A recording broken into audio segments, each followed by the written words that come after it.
Bien, vamos a buscar en nuestras Biblias el segundo libro de Reyes, capítulo 22.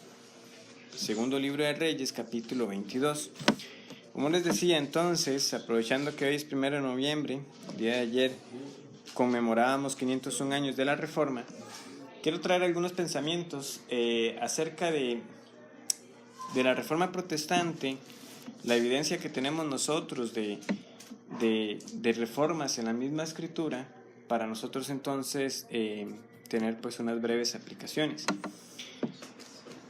Vamos a iniciar con el segundo libro de Reyes, capítulo 22, porque si hay un caso en el Antiguo Testamento donde se ve con mucha claridad, es este.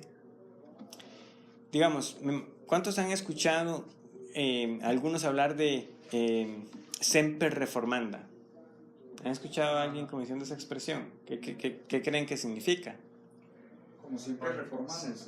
Semper, ¿verdad? De siempre, y reformanda de reforma, de reformarse. Una expresión latina que suena, ¿verdad? Obviamente que nuestras palabras en español están fuertemente ligadas a esos términos. Pero realmente la expresión completa no termina ahí. No es solamente Ecclesia Semper Reformanda, no es simplemente la iglesia siempre reformándose, sino que si ustedes la llegan a ver completa o la escuchan a alguien que la dice completa, van a ver que al final le va a sonar algo que dice como Verbum Dei, es decir, según la palabra de Dios. O sea, iglesia reformada, iglesia reformanda, semper reformanda, iglesia reformada, siempre reformándose, secundum, o sea, de acuerdo o según Verbum Dei, según la palabra de Dios. ¿Por qué esto es importante? Porque ¿a cuánto les ha pasado ya que, obviamente, y para los que están más recientes entre nosotros, acompañándonos en la iglesia, ¿y usted dónde se congrega o dónde asiste? Una iglesia bautista reformada, ¿qué es eso? ¿Verdad? Porque quizás alguno se puede llevar la impresión de que es que estamos con un nuevo movimiento, como que ya nos cansamos de la iglesia como es y ahora estamos iniciando ahora sí, esta es la iglesia como debe ser, es un nuevo movimiento, estamos reformando todo. Como que da una expresión como de algo como radical, ¿verdad? Pero en el mal sentido, como que es como en cierto modo como rebeldía. Es que ya nos aburrimos de la iglesia de siempre, tradicional, queremos reformar. Eso a veces podría a alguno darle la impresión. Por eso es importante que nosotros entendamos esta conexión histórica. Entonces a muchos una aclaración inicial es, ¿y por qué reformada? Bueno, reformada está ligado en parte, en gran medida, con lo que sucedió hace, ahora ya 501 años, en lo que conocemos como la Reforma Protestante. Es decir, nos identificamos con lo que fue defendido en aquella época. Obviamente no que creemos todo lo que aquellos hombres que el Señor utilizó creyeron, porque nosotros no es que creemos todo lo que Calvino enseñó, no es que creemos todo lo que Lutero enseñó, pero fueron instrumentos en las manos del Señor para traer esa reforma. Pero cuando uno empieza a investigar en qué radicaba esa reforma, en qué se basaba en ellos, uno va a encontrar siempre que era según la palabra de Dios. Ese era el tema. Así era como ellos se oponían a Roma. Y podían hablar de que muchas cosas eran simplemente inventos papales. ¿Por qué? Porque no aparecía en la palabra de Dios. Ahora, ¿por qué? Es que digo yo que 2 de Reyes 22 nos provee un ejemplo claro y que nos muestra cómo en tantas ocasiones también han habido esos momentos en la historia del pueblo del Señor. Obviamente, en contexto del Antiguo Testamento no hablamos de la iglesia en sí mismo, pero que el desconocimiento llega a ser tal que realmente las personas viven algo de lo que no saben ni por qué hacen lo que hacen ni por qué creen lo que creen. Vean lo que nosotros leemos aquí. Dice: cuando Josías comenzó a reinar era de 8 años y reinó en Jerusalén 31 años. El nombre de su madre fue Jedida, hija de Adaía de Boscat, e hizo lo recto ante los ojos de Jehová, y anduvo en todo el camino de David su padre, sin apartarse a derecha ni a izquierda. Hasta aquí pues tenemos una descripción usual de cómo los reyes eran medidos. Un rey en Judá era medido con el estándar del reinado de David. No, porque obviamente Josías no fue hijo de David, o sea, Josías es muchísimo más posterior a David, pero era un descendiente de David. Cuando ese hombre, su reinado, fue un hombre temeroso de Dios y buscó agradar a Dios, tenemos esta descripción: hizo conforme a David su padre. Y cuando no fue así, pues leemos: pero no hizo conforme a David su padre, sino que siguió los caminos de otro fulanito, de otro rey, ya sea su papá o su abuelo, que fue también otro rey perverso, un rey malo que no agradó al Señor. El caso de Josías sobre todo llama la atención porque si nosotros revisamos, su papá es Amón, si ustedes vuelven la página, y su abuelo fue Manasés. Y si ustedes leen los reinados de Manasés y de Amón, estamos ante dos reyes muy malos, perversos. De hecho, es por causa de Manasés que el Señor da la sentencia definitiva de que Judá va a caer. Vean lo que nosotros leemos aquí, versículo 13, segundo de Reyes 21:13. Y extenderé sobre Jerusalén el cordel de Samaria y la plomada de la casa de Acab, y limpiaré a Jerusalén como se limpia un plato que se friega y se vuelve boca abajo. Y desampararé el resto de mi heredad, y lo entregaré en mano de sus enemigos, y serán para presa y despojo de todos sus adversarios, por cuanto han hecho lo malo ante mis ojos, y me han provocado a ira, desde el día que sus padres salieron de Egipto hasta hoy. Ya, no más. O sea, con Ezequías, el Señor lo sana, le dice que va a vivir 15 años más, y ¿qué hace Ezequías? Recibe a los de Babilonia. Y el Señor le dice: van a ir cautivos a Babilonia. Ezequías, en un consuelo que siempre me ha llamado la atención, dice: bueno, al menos no serán mis días. Pero más adelante, eso es lo que va a suceder. Pero no se da un año exacto de cuándo va a ocurrir. Pero con Manasés ya el Señor dice: sepan que eso viene de seguro. O sea, yo a Ezequías le dije: van a ir a Babilonia. Ahora vienen con Manasés y no me voy. O sea, esto va en firme. Amón fue otro rey perverso. Por eso llama la atención cómo Josías se nos describe como ese rey piadoso.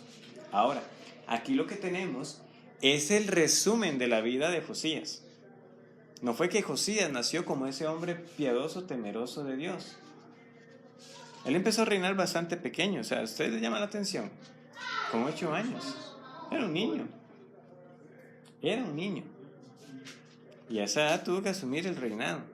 Es muy interesante, ¿verdad?, de ese aspecto, pero vean lo que se nos dice 10 años después.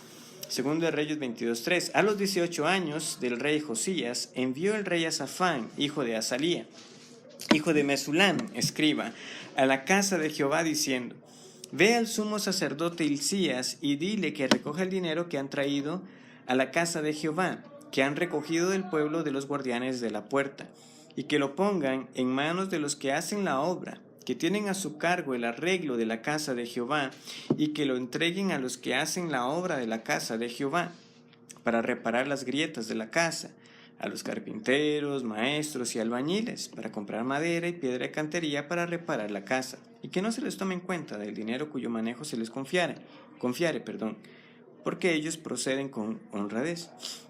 Y vean lo que sucede aquí. Entonces dijo el sumo sacerdote Hilcías al escriba Safán: he hallado el libro de la ley en la casa de Jehová. E Hilcías dio el libro a Safán y lo leyó. Viniendo luego el escriba Safán al rey, dio cuenta al rey y dijo: tus siervos han recogido el dinero que se halló en el templo y lo han entregado en poder de los que hacen la obra, que tienen su cargo en el arreglo de la casa de Jehová. Asimismo el escriba Safán declaró al rey diciendo: el sacerdote Hilcías me ha dado un libro. Y lo leyó Safán delante del rey. Y cuando el rey hubo oído las palabras del libro de la ley, rasgó sus vestidos. Este es el gran momento en la vida del rey Josías. La ley, la palabra de Dios es leída y la vida de este hombre es cambiada. Vean, obviamente por ser una reflexión breve, no puedo entrar en todos los detalles de lo que se nos mencionan de las obras, de los albañiles, pero quiero que notemos algo. Al menos se nos dice de 2 hombres que también leyeron ese libro. ¿Quiénes fueron? ¿Y el otro? Hilcías. O sea, Hilcías, para saber que era el libro de la ley, tuvo que leerlo.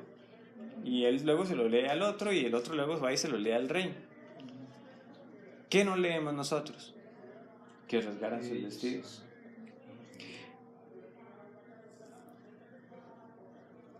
¿Cuál es una de esas doctrinas que nosotros sostenemos, ¿verdad?, como parte de nuestra comprensión de la soberanía de Dios, de la salvación de Dios? Un distintivo, ¿verdad?, de las doctrinas de la gracia, que son parte de las doctrinas también de la Reforma. Esta salvación que solamente es por el oír la palabra de Dios, que Dios usa medios, que es Dios quien da la fe y que es incondicional. No es que Josías era mejor que estos dos hombres, simplemente fue porque el Señor así lo quiso, que es irresistible.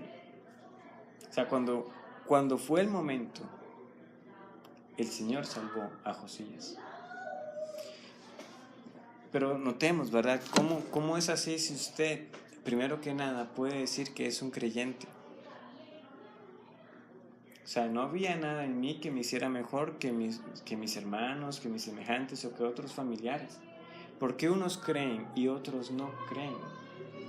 Porque así lo quiso el Señor, que viene y quebranta ese corazón de piedra y lo transforma en un corazón de carne, el Espíritu Santo, utilizando esa exposición de la palabra del Señor. O sea, aquí tenemos nosotros un ejemplo claro de eso. No es el énfasis, ¿verdad?, como digo, para esta noche, pero no pasemos por alto ese detalle. Otros también escucharon esa misma ley, pero solo de uno leemos que le traspasó de tal manera que rasgó sus vestidos. Cuando leemos en el Antiguo Testamento que alguien rasga sus vestidos, es una señal de arrepentimiento. Era una forma externa de mostrar algo interno que había sucedido. Entonces vemos el arrepentimiento, vemos la fe en lo que ha pasado, vemos que reconoce su pecado, sabe que ha pecado contra Jehová. Vean lo que hace él. Él manda a preguntar a una profetisa y dice lo siguiente en el 13. Id de preguntad a Jehová por mí y por el pueblo y por todo Judá acerca de las palabras de este libro que se ha hallado, porque grande es la ira de Jehová que se ha encendido contra nosotros, por cuanto nuestros padres no escucharon las palabras de este libro para hacer conforme todo lo que nos fue escrito. Él no le está echando la culpa a los padres, él reconoce que ellos mismos son merecedores de esa ira de Dios. Lo que está diciendo es que esto viene desde atrás. Y es que eso sí es lo que puede pasar. Vean, iglesias fieles, iglesias donde estaba el Señor y se descuidan, se deja la predicación sana, se deja de velar por caminar tras la santidad y se llega a desaparecer. Y eso es lo que estamos viendo acá. Años y años de padres que no hicieron lo que tenían que hacer. Obviamente, de nuevo, la salvación sigue siendo del Señor, pero hay una responsabilidad de los padres en instruir. Y es lo que quiero que se destaque de estas palabras. O sea, ¿qué estaba pasando en los días de Lutero? O sea, la ignorancia era grande, en parte, bueno, porque no había mucha manera de aprender, porque usted no tenía una Biblia en su idioma, lo tenía en latín, y el latín ya estaba en desuso. Ya nadie realmente lo conocía. Eran los que tenían la oportunidad de una formación académica, los que podían aprender el latín y con ello pues tener algún acceso, si lo había, para las copias que había en latín de la Vulgata Latina. Pero no era un libro de uso común, ¿verdad? Entonces había un gran desconocimiento. Por eso era que muchos no podían siquiera cuestionar cuando llegaba algún obispo promoviendo las indulgencias. Es decir, la indulgencia, aquella manera de comprar algún favor para el perdón de pecados, por algún familiar que ya había muerto. O sea, una herejía completa. Pero ¿cómo podía alguien responderle a esas personas de que eso no tenía ningún fundamento en las Escrituras si no las conocían? Bueno, todo eso puede pasar cuando realmente nos apartamos. Veamos entonces cómo el Señor primero transforma la vida de este hombre, pero no se detiene ahí. Él sabe que es grande el pecado y entonces tiene que buscar ese consejo del Señor. En este caso, como les digo, viene en particular por medio de una profetisa, porque así fue como el Señor en ese momento se comunicó. Ya nosotros no tenemos esa necesidad de esos profetas que nos digan, porque ya tenemos la revelación completa del Señor. Pero esta es la respuesta que le llega, versículo 15. Y ella les dijo: así ha dicho Jehová, el Dios de Israel, decid al varón que os envió a mí. Así dijo Jehová: he aquí yo traigo sobre este lugar y sobre los que en él moran todo el mal de que habla este libro que ha leído el rey Judá. Por cierto, ¿cuál era este libro? Muchos comentaristas piensan que lo que se le leyó a Josías fue Deuteronomio. Muchos entienden que puede haber sido la porción de las escrituras que se le leyó. ¿Por qué? Porque Deuteronomio contiene las maldiciones por desobedecer, ¿verdad? Entonces, de todo lo que habla. Entonces, muchos entienden que muy posiblemente fue Deuteronomio. Aquí yo traigo el mal del que este libro que le fue leído, ¿verdad? Dice el 17: por cuanto me dejaron a mí y quemaron incienso a dioses ajenos, provocándome a ira con toda la obra de sus manos. Mi ira se ha encendido contra este lugar y no se apagará. Mas al rey de Judá que os ha enviado para que preguntaseis a Jehová, diréis así: así ha dicho Jehová, el Dios de Israel, por cuanto oíste las palabras del libro, y tu corazón se enterneció, y te humillaste delante de Jehová, cuando oíste lo que yo he pronunciado contra este lugar y contra sus moradores, que vendrán a ser asolados y malditos, y rasgaste tus vestidos y lloraste en mi presencia, yo también te he oído, dice Jehová. Por tanto, he aquí yo te recogeré con tus padres y serás llevado a tu sepulcro en paz, y no verán tus ojos todo el mal que yo traigo sobre este lugar. Y ellos dieron al rey la respuesta. Qué hermoso, qué misericordia del Señor. Pero, como les digo, hoy el énfasis no es tanto en la salvación de Josías, pero veamos las palabras que el Señor tiene para él, por esa humillación de su ser, por esa humillación de su corazón ante la palabra del Señor. Ahora de nuevo, ¿por qué Josías y no los otros? Porque así fue la salvación del Señor, soberana, que mostró su favor para con este hombre. Pero quedémonos pensando en lo siguiente. Usted recibe la respuesta del Señor, en este caso, como les digo, no, por parte de un profeta, y le dice: Josías, tenga paz. El Señor dice: he visto cómo usted se ha humillado delante de mi presencia, no voy a traer el mal. Fiesta, qué bien, ya no viene la destrucción y sigue mi vida. Pero vean que ahí no fue donde terminó. Vean lo que hace. Capítulo 23. Entonces el rey mandó reunir con él a todos los ancianos de Judá y de Jerusalén. Y subió el rey a la casa de Jehová con todos los varones de Judá y con todos los moradores de Jerusalén, con los sacerdotes y profetas y con todo el pueblo, desde el más chico hasta el más grande, y leyó, oyéndolo ellos, todas las palabras del libro del pacto que había sido hallado en la casa de Jehová. Y poniéndose el rey en pie junto a la columna, hizo pacto delante de Jehová de que irían en pos de Jehová y guardarían sus mandamientos, sus testimonios, sus estatutos con todo el corazón y con toda el alma, y cumplirían las palabras del pacto que estaban escritas en aquel libro, y todo el pueblo confirmó el pacto. ¿Qué pasó entonces? La gracia de Dios se manifiesta en la vida de este hombre, y como respuesta vemos un deseo de obedecer lo que Dios dice. Eso es, se tiene que ver en su vida ese deseo por obedecer al Señor. ¿Por qué? Porque viene como respuesta a algo. No porque yo crea que con esa obediencia voy a ganar algún favor de parte de Dios. No funciona así. Ustedes lo han escuchado, ¿verdad? Muchas veces. Primero viene Dios en su misericordia, que los rescata a uno de una vida de pecado, y en respuesta uno simplemente dice: obedezco. Y por eso el Señor puede decir: si me amáis, guardad mis mandamientos. Pero es por amor, es en respuesta a que primero Dios nos ha amado en Cristo. Nosotros no amamos a Dios primero, Él nos amó primero a nosotros. Y luego viene esa respuesta. Y es lo que vemos en la vida de este hombre. Él no simplemente se queda feliz sabiendo que no viene la destrucción, sino que entonces sigue enfrentando su vida ante el libro de la ley, como les digo, en el caso del Deuteronomio. Y ahora nosotros que tenemos ya la revelación completa, que tenemos mucha más luz de la que tuvo Josías. No deberíamos nosotros realmente aplicarnos a la palabra de Dios. Por eso es como les digo, la reforma no es simplemente de hablar de cambiar por cambiar cosas. Es que primeramente se entiende que toda mi vida es gobernada por la palabra de Dios.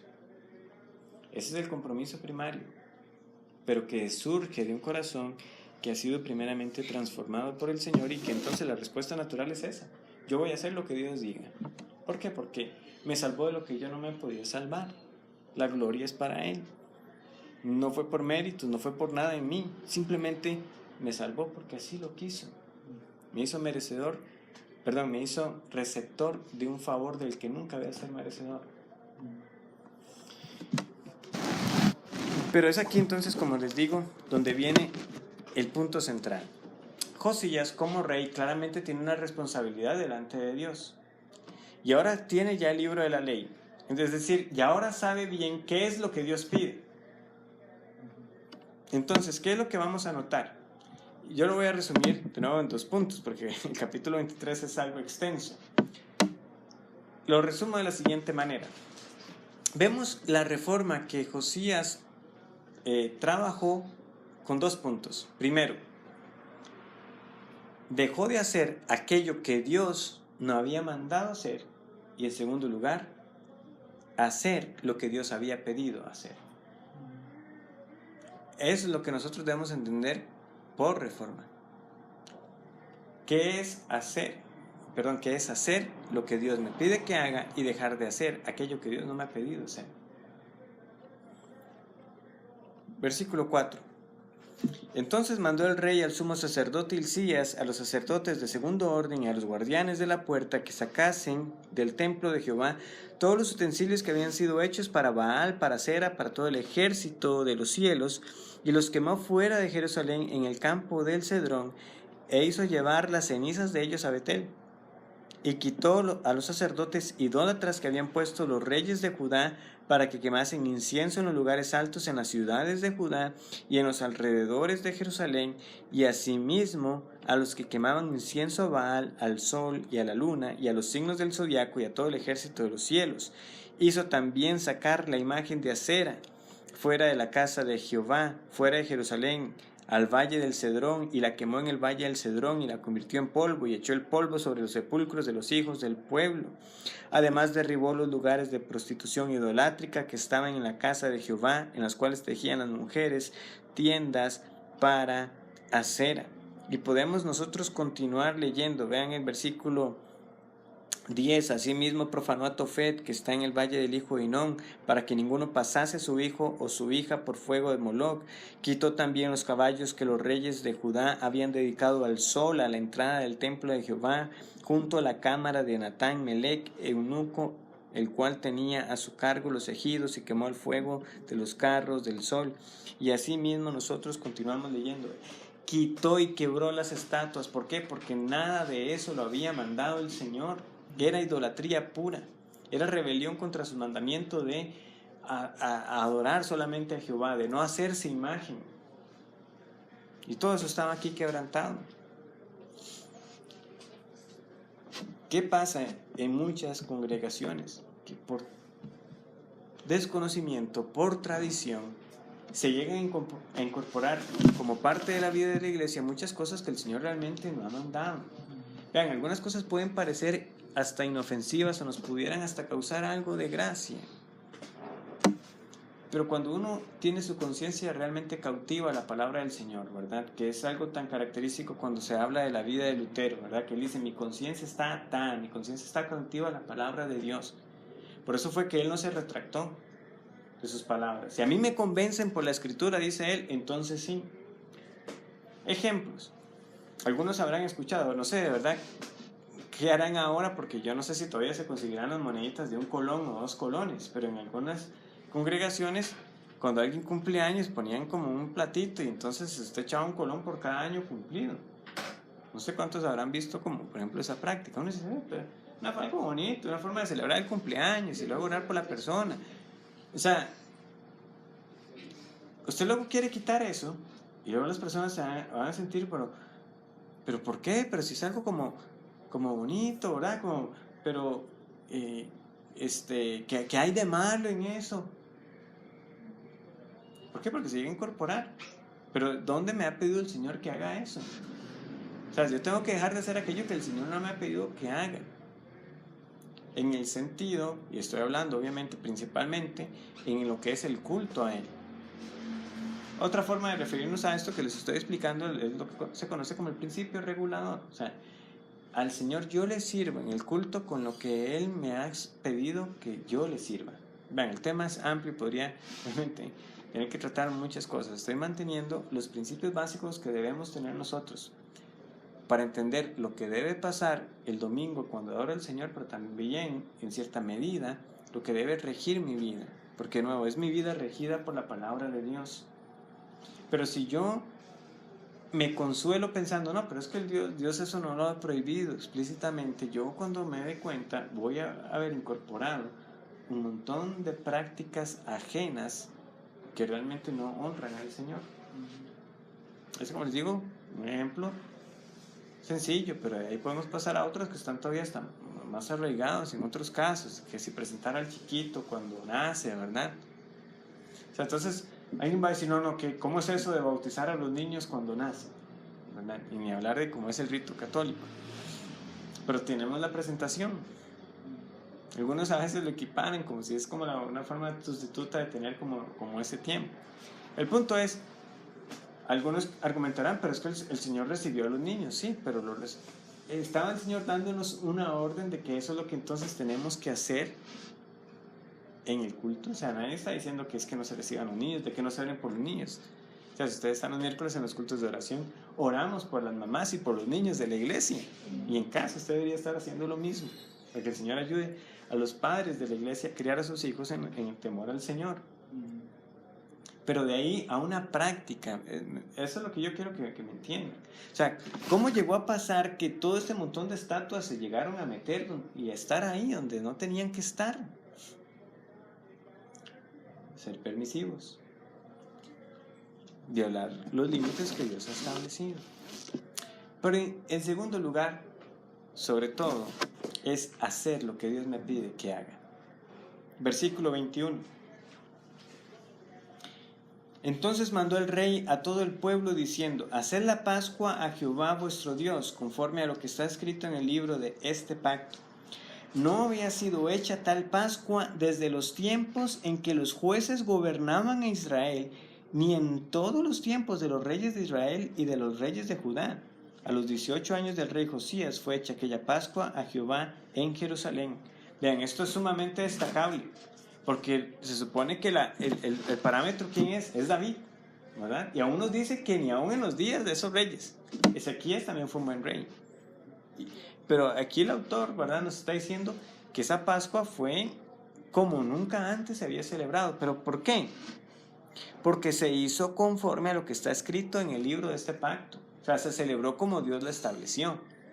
No fue que José dijo, vamos a hacer la Pascua más espectacular. Vamos a poner esto aquí, vamos a hacer esto más adicional, vamos a...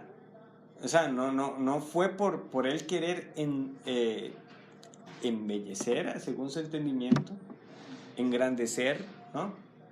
Simplemente la hizo como Dios lo había pedido. La hizo conforme al libro del pacto. Se nos dice que no se había celebrado una Pascua como esa desde los días de los jueces. Imagínense cuántos años habían pasado.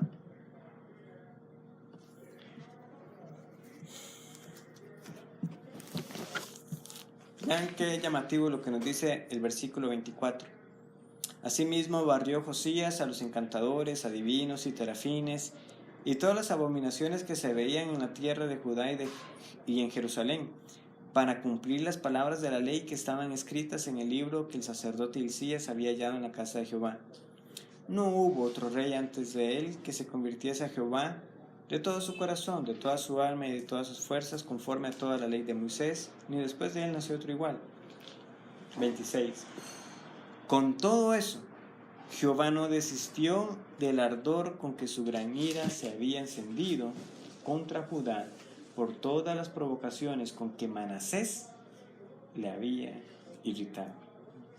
Y dijo Jehová, también quitaré de mi presencia a Judá como quité a Israel, y desecharé esta ciudad que había escogido, a Jerusalén, y a la casa de la cual había dicho yo, mi nombre estará allí. Qué increíble, ¿verdad? Dios es un Dios santo. Él ya había dado su palabra. Judá va a caer, y Judá cayó. Pero también es un Dios misericordioso y tuvo misericordia del reinado de Josías. Nosotros, de nuevo, no obedecemos a Dios porque con esa obediencia vamos a manipular la voluntad de Dios, vamos a torcer su brazo para que nos favorezca a nosotros de cierta manera. No, es sencillamente obedecer al Señor porque Él lo ha pedido. ¿Y cómo sabemos nosotros qué ha pedido Dios? Lo tenemos en la palabra. Eso es la reforma entonces. La reforma bíblica es volver a esa senda que Dios ha trazado. Que aquello que se ha salido, volverlo a poner donde debe estar. Que aquello que no debe estar, hay que sacarlo.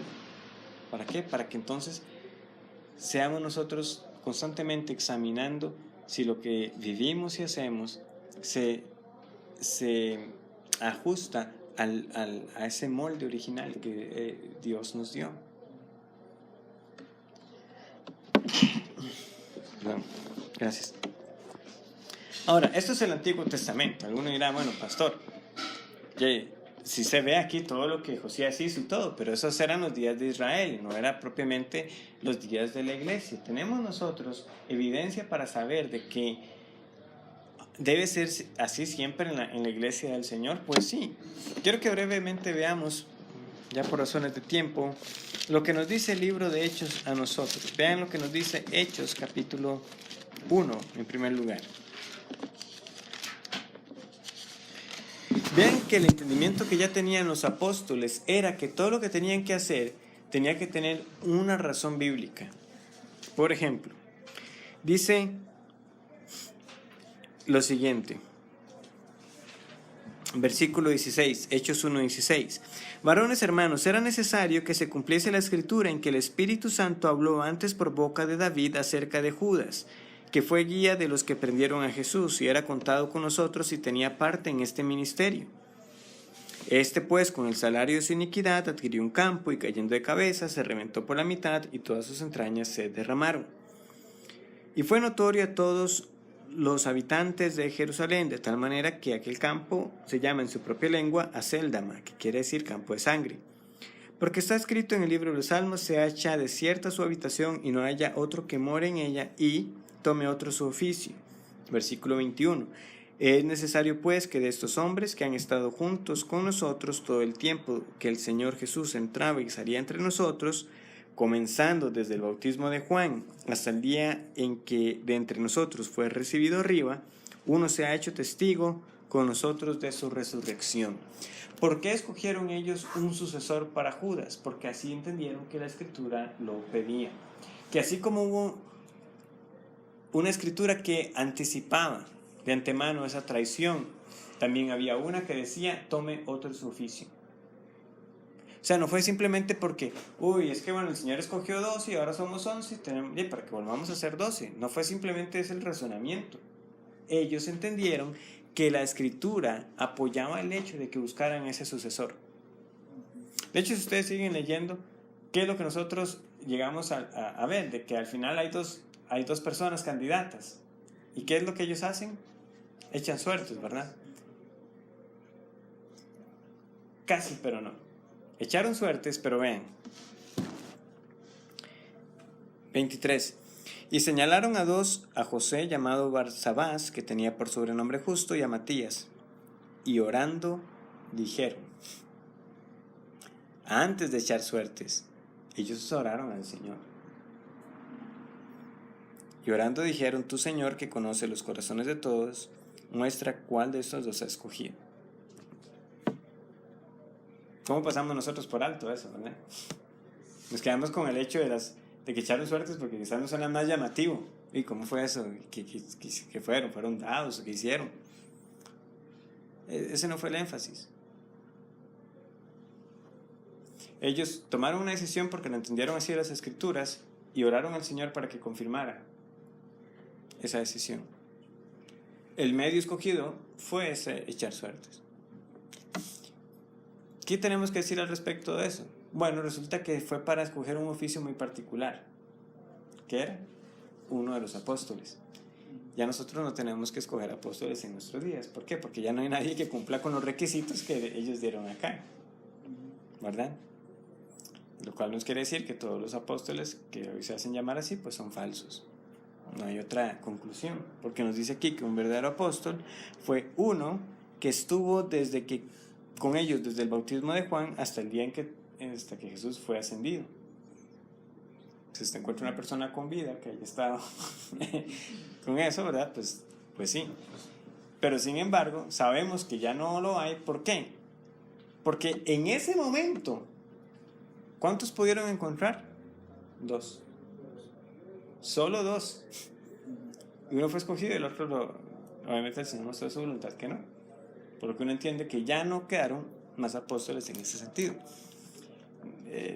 Obviamente, y cuando uno lee el libro de los Hechos y luego entiende que Pablo es luego constituido por el Señor, ¿verdad? Como ese apóstol a los gentiles. ¿Por qué? Porque sucede algo entonces con la vida de Pablo. El Señor se le aparece en persona a él, ¿verdad? Pero ese ya es otro aspecto. Lo que quería destacar de Hechos 1 era cómo ya desde antemano estamos viendo decisiones tomadas según la palabra de Dios. Y luego vean cómo se nos describe la iglesia en sus inicios. Hechos 2:42. Y perseveraban en la doctrina de los apóstoles, en la comunión unos con otros, en el partimiento del pan y en las oraciones. ¿Qué era perseverar en la doctrina de los apóstoles? Vean, los evangelios todavía no estaban escritos. Las cartas todavía no estaban escritas. Entonces, la doctrina de los apóstoles no se refiere particularmente a lo que nosotros llamamos el Nuevo Testamento. Se refiere a la enseñanza de los apóstoles del Antiguo Testamento, mostrando en ellas al Señor Jesucristo. Obviamente, por inspiración del Espíritu Santo, lo que ellos hacen y dijeron nos llega a quedar también registrado en los evangelios, en Hechos y en las cartas. Pero, ¿qué caracterizaba a la iglesia? Esa perseverancia en la doctrina de los apóstoles, que a su vez era la doctrina que Cristo enseñó, que a su vez no era ninguna enseñanza nueva, sino que Cristo mismo vino a cumplir lo que el Antiguo Testamento anticipaba. Él mismo obedeció a la ley de Dios, aprendió la obediencia a Dios en su humanidad y cumplió todas las profecías que hablaban acerca de los sufrimientos del Mesías, etc. Es esta sencillez que vemos aquí de la iglesia. Pero obviamente el ser humano, con su inclinación dada a siempre hacer lo que Dios no ha dicho que hagamos, ¿verdad? Hemos nosotros permitido y constantemente introducido aquello que el Señor no nos ha pedido. Aquí tenemos nosotros lo que es ese modelo. Hay espacio fuera del culto para compartir y tener otros momentos, sí, claro, y hacer, y aquello que sea para edificación del hermano y de las personas, como este mismo estudio que estamos teniendo. Pero lo que ellos hacían y procuraban hacer era este modelo sencillo de exposición de la palabra, oración y que tener esa comunión con los medios de gracia, la cena del Señor y el bautismo. Pero cuando pasamos una pequeña inspección visual de cómo son los cultos en muchas de las iglesias, no es eso lo que usted va a encontrar. Va a ser algo más llamativo. Ocupamos más luces, más cortinas, más sonido, tirarles aceite, qué sé. ¿Por qué? Por desconocimiento de la palabra. Pero nosotros no estamos en la condición que estaba Josías y aún no estamos en la condición que estuvo la iglesia primitiva. Uno dice, sí, tuvieron a los apóstoles, sí, pero los apóstoles eran 2 y la iglesia creció mucho, que ya luego no daban abasto. Pero nosotros tenemos ahora la palabra de Dios. ¿Quiere usted ser reformado en el sentido histórico de la palabra, pues vaya a la Escritura y haga lo que Dios le pide que haga y deje aquello que Dios ha prohibido que haga. Pero para vivir esa vida de obediencia solamente es posible por un corazón que ha sido cambiado. Eso que leemos de Hechos 2:42 no vino simplemente por la motivación de los apóstoles. Hey, así es como tenemos que vivir ahora. ¿Qué fue lo que pasó? Bueno, fue Pentecostés lo que pasó. Vino el Espíritu Santo y transformó las vidas de esos hombres, de tal manera que se preguntaban, varones hermanos, ¿qué haremos? Fueron traspasados ante la predicación de Pedro. Y solamente así. Primero vidas cambiadas por la palabra de Dios y luego vidas que quieren vivir obedeciendo la palabra de Dios para la gloria de Dios. Oremos.